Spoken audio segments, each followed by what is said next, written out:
কি বলবেন প্রধানমন্ত্রী নরেন্দ্র মোদী? একটা ফ্রড তো।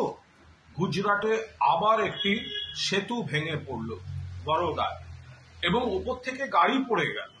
সেখানে মৃতের সংখ্যা 10 অতিক্রম করেছে। আমরা যা খবর পাচ্ছি, নিখোঁজ এখনো অনেকে। ফলে মৃতের সংখ্যা কত এগিয়ে দাঁড়াবে এই মুহূর্তে বলা যাচ্ছে না। কিছুকাল আগেই মরবি ব্রিজ আপনারা দেখেছেন, 200-র বেশি হতাহত গুজরাট।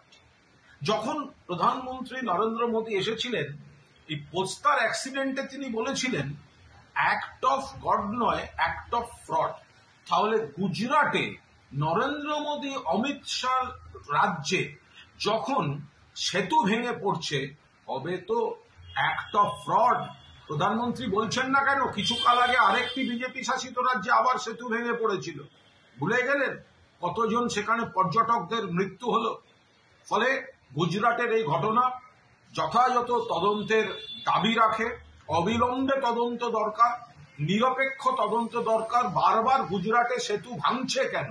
এর নৈতিক দায়িত্ব গুজরাট সরকারের, এবং প্রধানমন্ত্রীকে বলতে হবে গুজরাটের সেতু ভাঙাটাও অ্যাক্ট অফ ফ্রড।